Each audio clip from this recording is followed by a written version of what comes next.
Namo tassa bhagavato arahato samma sambuddhassa. Namo tassa bhagavato arahato samma sambuddhassa. Namo tassa bhagavato arahato samma sambuddhassa. Sabbapa passa akaranang kusalasu pasampada sacitta pariyo dapanang etang buddha nasa sananti.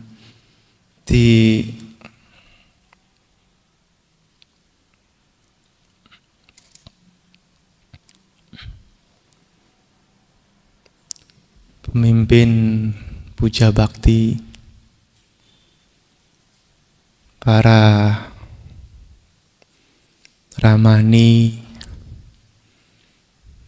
Rama-ramani pandita,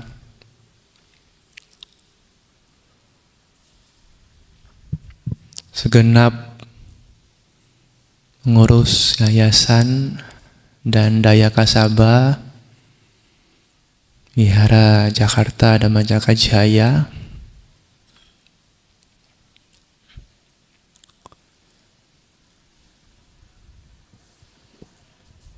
dan tentunya adalah ibu bapak, saudara-saudari sekalian yang berbahagia.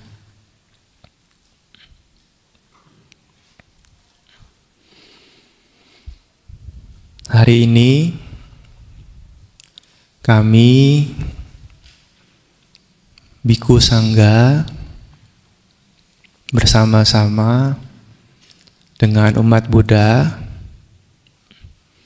merayakan salah satu hari besar di dalam agama Buddha,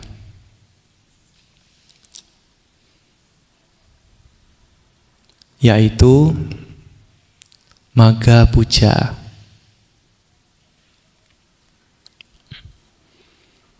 Magha Puja artinya puja di bulan Magha.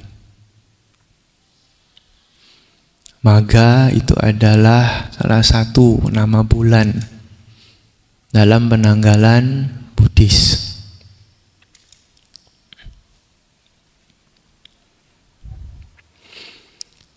Kalau kita merayakan Waisak, memperingati 3 peristiwa penting yang ada di dalam kehidupan sama Sang Buddha, maka itu bisa disebut sebagai harinya Buddha, Waisak. Asada memperingati khotbah pertama seorang Buddha kepada murid-muridnya. Maka juga bisa disebut Asada sebagai harinya Dhamma. Katina adalah perayaan di mana umat Buddha memberikan persembahan kepada Biku Sangga. Ini bisa disebut sebagai harinya Sangga. Jika Waisak adalah harinya Buddha, Asada harinya Dhamma, dan Katina harinya Sangga, maka Magha Puja ini harinya apa?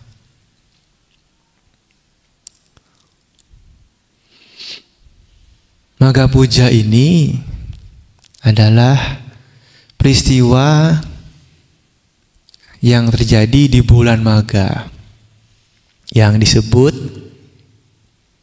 sebagai Maha Sanipata. Artinya adalah peristiwa agung yang besar, ditandai oleh 4 tanda-tanda istimewa.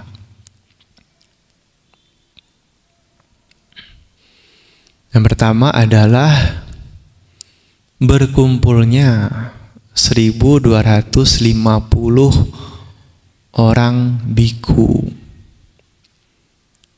yang semuanya itu datang tanpa diundang, tanpa adanya perjanjian sebelumnya.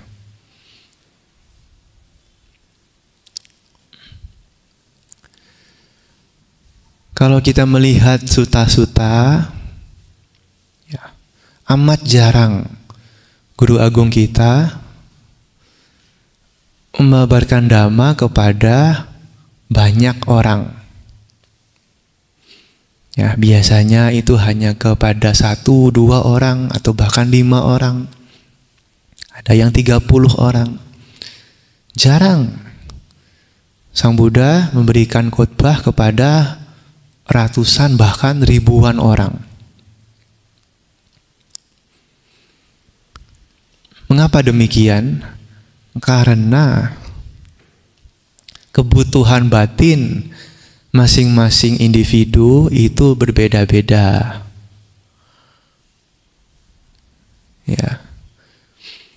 Guru Agung Buddha Gotama sangat piawai melihat kepribadian atau karakter seseorang. Apa yang dibutuhkannya. Satu dengan yang lain beda. Makanya tidak sama. Tidak bisa langsung khotbah kepada semuanya. Harus ke masing-masing atau beberapa kelompok saja. Tapi dalam beberapa kesempatan, termasuk di Magha Puja itu, nah ini keistimewaannya pertama. 1.250 biku, ya, bukan orang biasa, tapi biku. Bisa kumpul bersama-sama, tanpa diundang, tanpa kesepakatan. Kalau sekarang, ya mungkin bisa berkumpul biku yang banyak itu sulit sekali. Apalagi di negara yang bukan negara Buddhis, ya. Tapi setidaknya umat Buddha yang berkumpul itu sudah mulai banyak kembali. Termasuk pada hari ini. Tadi saja mulai Pindapata banyak sekali, ya, umat-umat Buddha yang datang. Mungkin karena sudah kelamaan tidak Pindapata. Ya, 3 tahun mungkin, ya, tidak Pindapata, jadi sangat antusias sekali. Ya, ketika ada acara Pindapata langsung datang, ngajak semua keluarganya. Dan pada tahun ini juga, ya, sekedar informasi, nanti pada saat Waisak juga ada Pindapata Gema Waisak tanggal 28 Mei. Kalau dulu-dulu di Kota Tua, tapi tahun ini diadakan di dekat sini, di Kemayoran. Nah, ini nanti bisa diinfokan, ya. ke yang lainnya.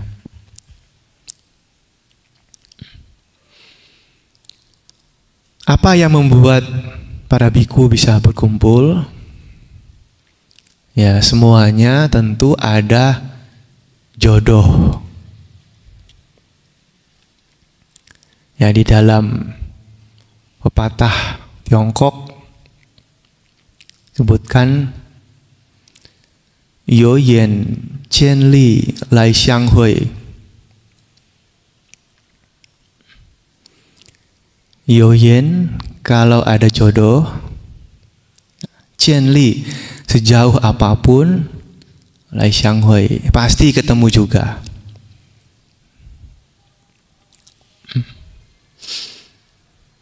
Ada jodoh apa?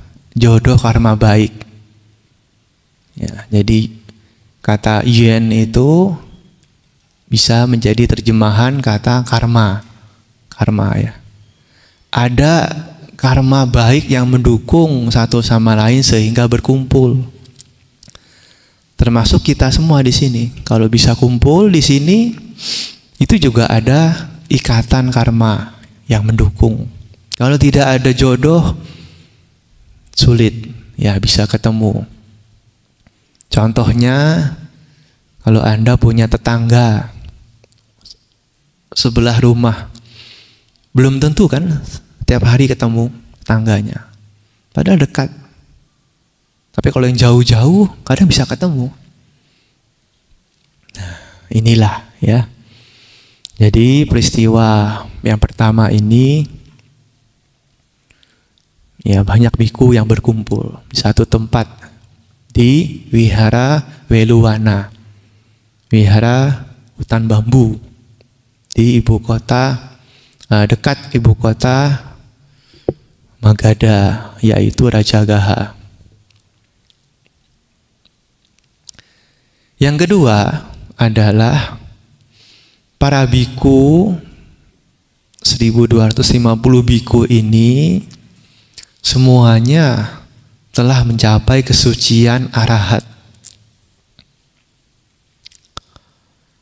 Bukan arahat biasa, bukan arahat yang punya kemampuan biasa, tapi arahat yang sudah memiliki caklabinya, ya, 6 kemampuan batin luar biasa. Karena tingkatan arahat itu juga ada, ya, paling tinggi adalah arahat yang punya 6 abinya. Nah, semuanya ini adalah demikian, arahat-arahat luar biasa. Yang ketiga adalah para arahat ini semuanya itu ditabiskan langsung oleh Sang Buddha dengan istilah Ehi Biku Upasampada. Jadi pada saat itu untuk menabiskan seorang biku mudah. Sang Buddha hanya mengatakan, ya, Ehi Biku, datanglah wahai biku, Dhamma telah dibabarkan, ya, hancurkanlah kotoran batin, jalankanlah kehidupan suci.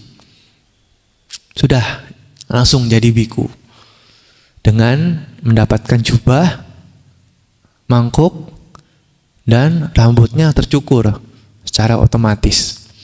Nah, ini yang kalau sekarang mungkin sudah tidak ada lagi, karena Sang Buddha sudah lama tidak ada. Tapi pada saat itu awal-awal, ya, penabisannya seperti itu, Ehi Biku Upasampada. Yang keempat, semuanya ini terjadi pada saat bulan purnama di bulan Magha, pada saat Uposatha, dan sama Sang Buddha membabarkan Owada Patimokkha. Inilah yang menjadi ciri khas dari Magha Puja. Jadi kalau ditanya Magha Puja itu apa? Harinya apa? Harinya Owada Patimokkha. Bukan Patimokkha biasa, tapi Owada Patimokkha. Kalau sekarang Patimokkha itu adalah peraturan para biku yang jumlahnya banyak. Tapi Owada Patimokkha itu sangatlah singkat, ringkas. Yang memang pada saat itu bisa dimaklumi karena Sang Buddha memberikan Owada Patimokkha kepada biku-biku yang sudah arahat semuanya. Bukan orang biasa, bukan biku biasa, biku arahat yang batinnya sudah bersih. Jadi level batinnya itu sama, sehingga tidak membutuhkan khotbah yang panjang, yang rinci.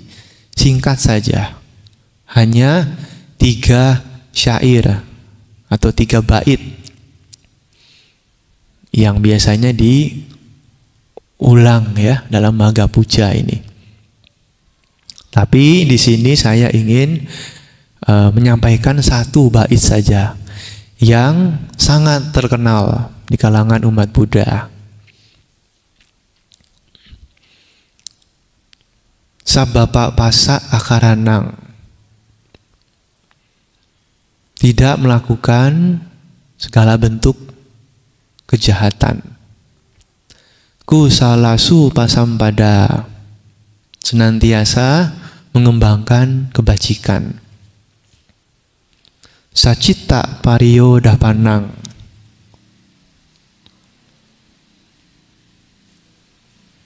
menyucikan batin dan pikiran.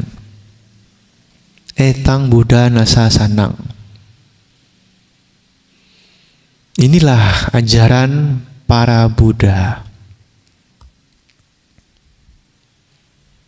1 syair inilah yang menjadi inti dari ajaran Buddha. Ya, inti atau esensi ajaran Sang Buddha. Tidak lain dan tidak bukan adalah 3 hal ini. Ya, kalau mau dijabarkan, menghindari kejahatan, menambah kebaikan, sucikan hati dan pikiran.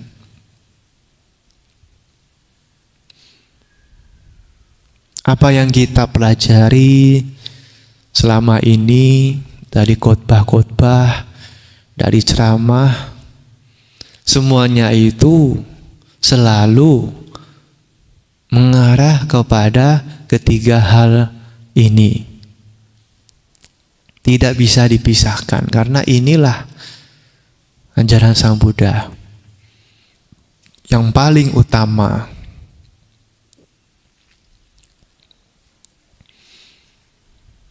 Menghindari kejahatan artinya adalah menjalankan sila dengan baik. Bagi umat berumah tangga bisa menjalankan Pancasila, 5 sila, atau Atangga sila, 8 sila pada hari-hari tertentu. Hari Uposatha misalnya. Setidaknya harus menjalankan Pancasila, 5 sila. Panatipata Weramani, menghindari pembunuhan. Adinadana Weramani, menghindari pencurian. Kamisumicacara Weramani, menghindari perbuatan asusila. Musawada Weramani, menghindari ucapan bohong. Surameraya Maja Pamadatana Weramani, menghindari makanan minuman yang melemahkan kesadaran. 5 sila inilah yang merupakan wujud dari usaha untuk menghindari kejahatan. Menurut survei, ya, di antara 5 sila ini, biasanya umat-umat mengatakan yang paling susah itu nomor berapa? dari antara 5 sila ini, yang paling sulit dijalankan dengan baik atau yang paling sering dilanggar itu yang mana? Nomor 4. Ya, biasanya begitu, umumnya 4. Menghindari ucapan bohong. Sulit. Nah, sesungguhnya sila keempat ini bukan hanya 1, tetapi ada 4. Jadi ada 3 tambahan. Selain menghindari ucapan bohong, ada lagi yang lainnya. Saudara-saudara sedama yang berbahagia, mengapa kita harus menghindari ucapan bohong? Karena yang namanya ucapan bohong itu ya pastilah merugikan orang lain. Dan juga sebenarnya merugikan dirinya sendiri. Akibat dari ucapan bohong adalah menjadi susah untuk dipercaya omongannya. Orang lain tidak akan percaya lagi. Kalau sudah bohong, ya susah untuk percaya lagi. Dan bahkan bisa mendapatkan tuduhan-tuduhan palsu. Itu ya akibatnya. Makanya sebisa mungkin menghindari ucapan bohong. Termasuk di sini ya white lie, ya, apa itu bohong putih, mau bohong hitam, mau bohong apapun sama saja. Sebenarnya bohong juga. Nah, sebisa mungkin tidak berbohong. Ya kan susah Banti, tidak susah, hanya tahu caranya. Harus tahu caranya supaya tidak berbohong. Misalnya ditanya sudah makan, belum makan. Tapi kan kalau mau bilang begitu sungkan. Ya bilang saja, oh masih kenyang. Nah, misalnya begitu, kan tidak bohong. Nah, atau misalnya oh nanti bisa makan. Nah misalnya begitu, kan tidak harus bohong. Ya, jadi kita bisa menggunakan ucapan-ucapan lain yang membantu. Nah, selain itu, yang kedua adalah pisuna waca. Ini berhubungan dengan ucapan yang mengadu domba. Ini juga tidak baik, harus dihindari. Ya, misalnya ada 2 orang teman baik, kemudian karena kita tidak suka dengan salah satunya atau keduanya, kita ngomong yang tidak baik ke salah satu orang. Misalnya si A ngomong begini, itu loh si B tidak bagus orangnya. Ngomong ke si B, kebalikannya, itu si A tidak bagus. Jadinya menjadi ribut, menjadi konflik. Ya, antara 2 orang yang baik, awalnya hubungannya menjadi tidak harmonis. Ini namanya ucapan yang memecah belah. Bukan fitnah ya, sebenarnya itu ucapan yang tujuannya memecah belah, menghancurkan hubungan baik orang lain. Ini pun harus dihindari ya, Ibu Bapak sekalian.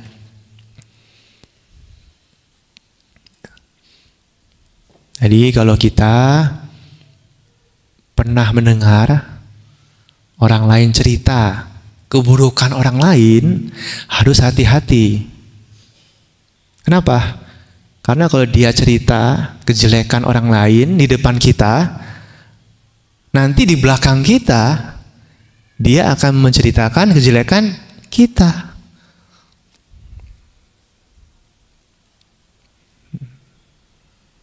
Makanya harus berhati-hati ya dengan orang-orang yang begitu.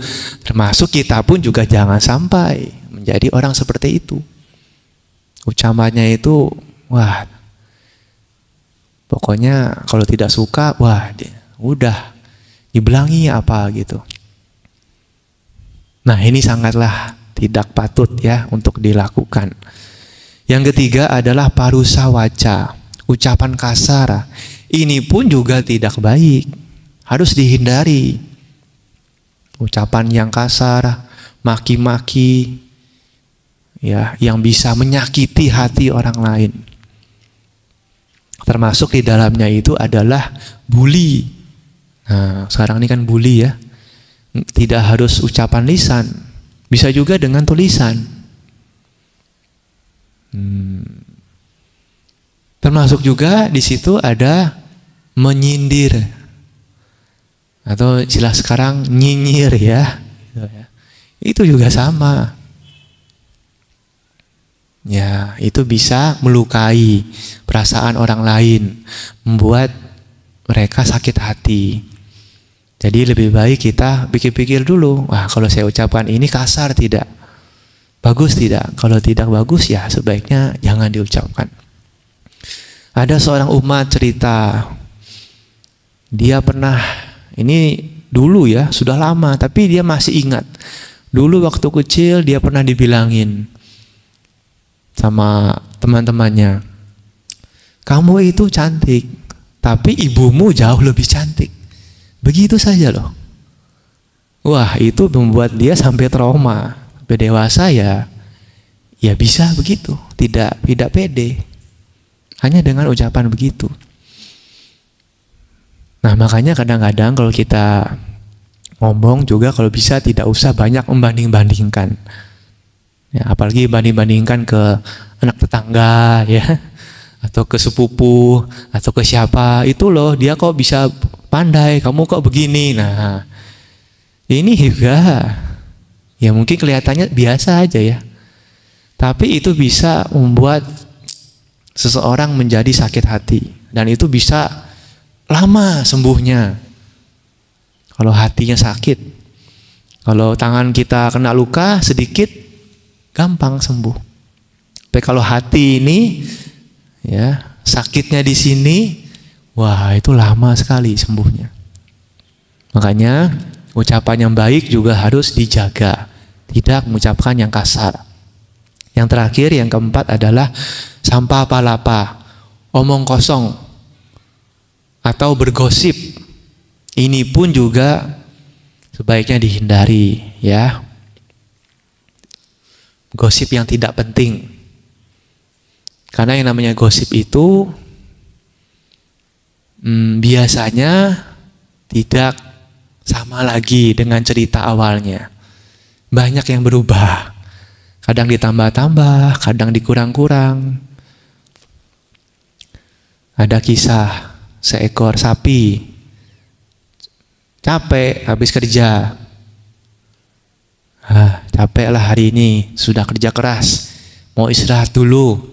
Ngomong ke kambing. Kambing bilang ke misalnya monyet, itu loh sapi sudah gak mau kerja, capek, besok mau libur aja. Nah, tambah-tambah ya kan. Nanti kera monyet ngomong lagi ke kucing, itu si sapi sudah capek, gak mau kerja lagi, mungkin mau ambil cuti, misalnya gitu. Tambah lagi, nanti ngomong lagi ya, kucing ngomong ke tikus, itu si sapi sudah gak betah kerja, kecapean, mungkin sudah gak mau kerja lagi, sudah mau pindah aja. Nah, nanti si tikus ngomong lagi ke macan, itu si sapi sudah gak mau kerja lagi sama bos, mau pindah ke yang lain karena bosnya terlalu kejam. Nah, sampailah ke telinga si bosnya ini, apa yang terjadi? Ya sudah, jadi stick ya besoknya ya. Itulah bahayanya gosip. Kelihatannya biasa-biasa, sepele, tapi bisa membahayakan seseorang. Makanya ya, jagalah ucapan kita, jangan banyak bergosip, apalagi yang tidak jelas kebenarannya, tidak tahu kebenarannya. Ini juga harus diperhatikan ya. Itu adalah bagaimana kita menghindari kejahatan. Yang kedua, berusaha untuk menambah kebaikan. Bagaimana caranya? Tidak harus dengan berdana. Ya, Anda Tadi pagi pindah patah, itu bagus, berdana. Tapi jauh di balik itu, yang dimaksudkan berbuat baik ini, melakukan kusala kama adalah dengan menjalankan kewajiban. Bagi Anda sebagai orang tua, jalankanlah kewajibanmu sebagai orang tua dengan baik. Itu namanya berbuat baik. Sebagai anak, sama. Jalankanlah kewajibanmu sebagai anak dengan baik. Nah, jadi kalau anak nakal ya, suka main game, harus diarahkan dengan benar. Jangan dibiarkan saja. Ya, daripada main game, mending main lato-lato, lebih sehat, kan? Cari cara supaya anak itu bisa mendapat didikan yang baik, sehingga dia bisa tumbuh menjadi anak yang baik. Kalau perlu ajak ke wihara, aktif di wihara. Ya, di sini banyak muda-mudi, remaja yang ikut dari sekolah minggu sampai remaja. Ajak ke wihara.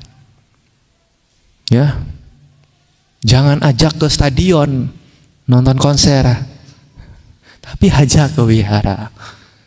Ini jauh lebih baik. Sebagai suami, sebagai istri juga sama. Lakukan tanggung jawabnya dengan baik. Sebagai guru, sebagai murid juga sama. Lakukan tanggung jawabnya dengan baik. Sebagai atasan, sebagai karyawan juga sama. Lakukan kewajibannya dengan baik. Penuhi tanggung jawabnya sebaik-baiknya. Itulah yang dimaksudkan dengan berbuat baik. Ya, ibu bapak sekalian. Yang ketiga adalah sucikan batin dan pikiran. Nah, ini yang menjadi keistimewaan dari agama Buddha. Kalau tidak melakukan kejahatan, berbuat kebaikan, ya mungkin ajaran-ajaran yang lain juga sama seperti itu. Tapi yang membedakan agama Buddha ini adalah ada latihan untuk membersihkan batin melalui pengembangan kesadaran atau meditasi bhavana. Ya. Inilah yang juga harus dilakukan sebagai umat Buddha. Tidak cukup hanya dengan menjalankan sila, banyak berdana, ke wihara, baca parita, juga harus ditambah dengan meditasi untuk membuat batinnya itu berkembang. Banyak orang karena banyak belajar, dia tahu segala-galanya. Tetapi dia tidak tahu dirinya sendiri. Mudah buat sebagian orang itu untuk mengenal atau menilai orang lain. Sangat mudah. Tapi tidak banyak orang yang bisa menilai dirinya sendiri. Inilah gunanya meditasi. Kita mampu mengenal diri sendiri. Karena pada saat meditasi itu kan yang diperhatikan bukan orang lain, tapi diri kita sendiri. Perhatikan nafas, perhatikan pikiran, batin, dan lain-lain. Semuanya itu yang diperhatikan adalah diri kita sendiri, bukan yang lain. Dengan demikian kita akan mudah mampu lebih mengenal diri sendiri sehingga tidak akan banyak membuat masalah. Karena masalah itu sungguhnya datang dari diri sendiri, bukan yang lain. Kalau masalah menjadi ringan, menjadi mudah, kita pun tidak akan menderita. Dan kalau tidak menderita, maka kebahagiaanlah yang akan didapatkan. Itulah saudara-saudara sekalian yang berbahagia, pada saat perayaan Magha Puja ini kita kembali diingatkan untuk melatih ajaran Sang Buddha yang paling dasar, yang paling esensi, yaitu adalah menghindari segala bentuk kejahatan, menambah semua kebaikan, sucikan batin dan pikiran. Ini adalah ajaran para Buddha. Anumodana, ya terima kasih kepada semuanya, termasuk di sini perwakilan Magha Budi, Dani dan Patria, dan semogalah berkah Magha Puja dapat melimpah kepada kita semua. Semoga Tiratana selalu melindungi. Sabe sata, Babantu Sukitata. Semoga semua makhluk berbahagia. Terima kasih.